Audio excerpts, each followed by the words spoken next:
It was almost midnight when the emergency call came in. Not a scream, not a cry, just a whisper that instantly sent chills down the dispatcher's spine. A woman said softly, "He's standing in my room, and he doesn't blink." The line stayed open for 7 seconds, filled only with slow breathing. Then it went dead. No name, no address, just silence. That felt louder than a scream. Beth. The time police traced the call, the house was already quiet. Too quiet, like nothing bad had ever happened there. This is exactly why people come to TerrorVane Stories. Because sometimes the most terrifying horrors are not ghosts or monsters, but real humans hiding in plain sight. If stories like this pull you in, make sure you like this video and subscribe to TerrorVane Stories. Helps the channel grow, and you won't want to miss what's coming next. The house was at the end of a peaceful suburban street. Porch lights off, windows dark, the kind of place where danger never feels close. The front door was unlocked. No broken locks, no forced entry, no signs of a struggle. Inside, everything looked normal at first. Shoes neatly placed, family photos on the wall. The TV paused mid-scene, but upstairs, something felt wrong. The air was heavy, thick, like the room itself was holding its breath. In the master bedroom, they found her phone on the bed. The screen was cracked, and the emergency call was still open. There was nobody, no blood, no signs she had fought back. Just one detail that made every officer uncomfortable. The bedroom mirror had clear handprints on it, not smudges, full handprints, pressed hard, as if someone was pushing from the other side. At first, investigators thought it was a prank, until they realized the mirror was built into the wall. It couldn't be removed and there was no space behind it. That's when neighbors were questioned, menace. And that's when the story turned darker. Several people mentioned seeing a man near the house late at night. He would stand there for hours, completely still. He never smoked, never checked his phone. One neighbor thought he was family. Another assumed he was security. No one ever approached him, because something about him felt deeply wrong. Security camera footage from across the street confirmed everything. Every night at exactly 2:17 a.m., the same figure appeared. He would walk into frame and stop under a broken streetlight. Then he would stare at the house, not at the door, not at a window, straight at the bedroom wall. Whenever the camera should have captured his face, the footage glitched like the camera refused to show it. When detectives slowed the video frame by frame, they noticed something terrifying.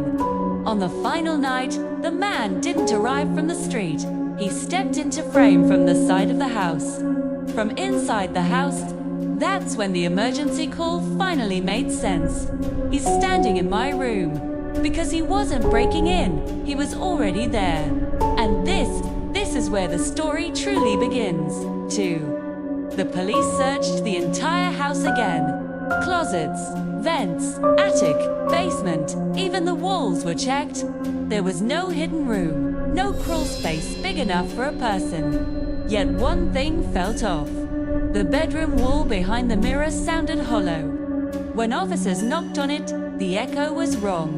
Too deep for a normal wall. They broke it open carefully. What they found behind it made everyone step back. There was a narrow space between the walls, just wide enough for a man to stand. Dust covered the floor, except for fresh footprints. Bare feet pressed deep into the dirt. Inside that space, they found scratches. Hundreds of them, running up and down the wall. It looked like someone had been pacing there for days, waiting. The mirror wasn't decoration. It was a one-way mirror. From inside the wall, you could see everything. The bed, the door, every movement. The woman had been watched. Every night, every moment, she thought she was alone. Investigators checked the house records. The home had been renovated 6 months earlier. The contractor listed was a small company. Only one employee. His name didn't raise alarms at first, until they ran his background. C had been questioned in 2 missing person cases. Both women lived alone. Both vanished without signs of forced entry. Both cases went cold. Detectives tracked him down by the renovation permits.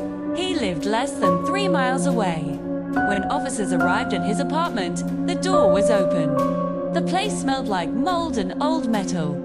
The walls were covered in photos, hundreds of them. Women sleeping, women changing clothes.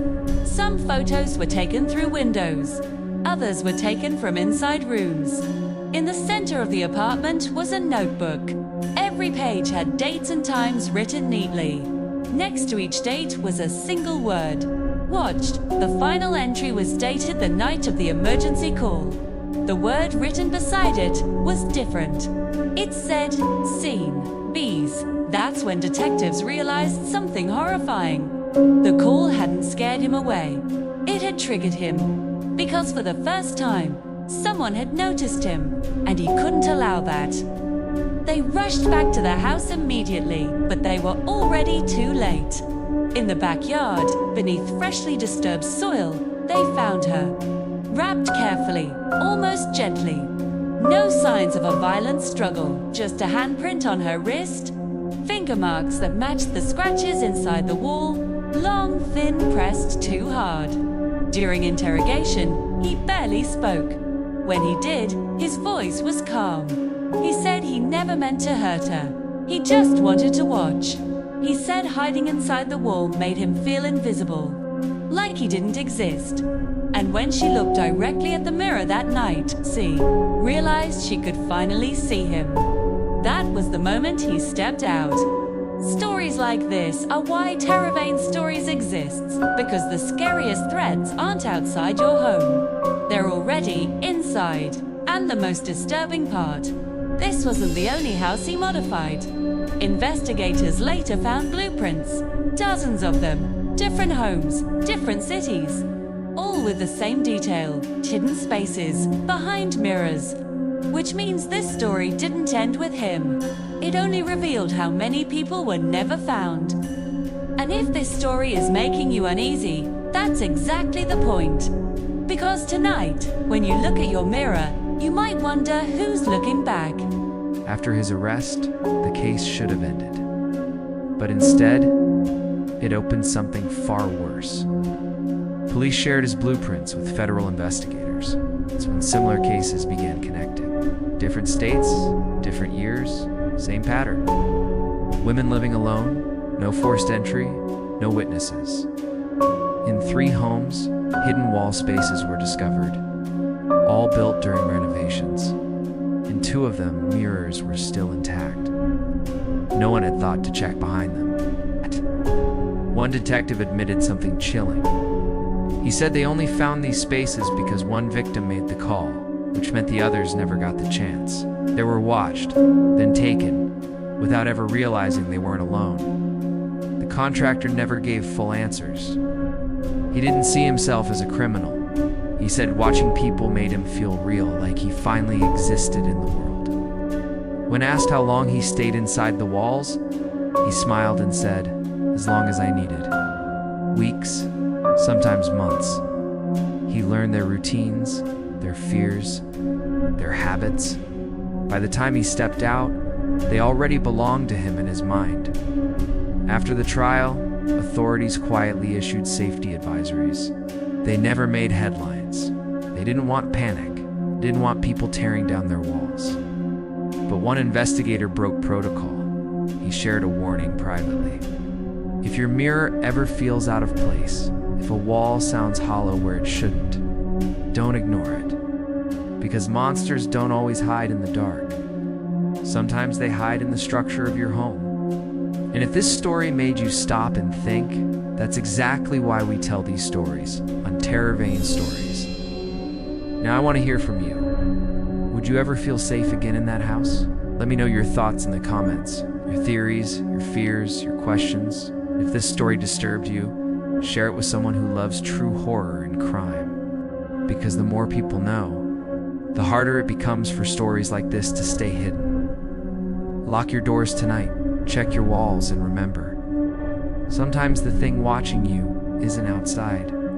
It's already home,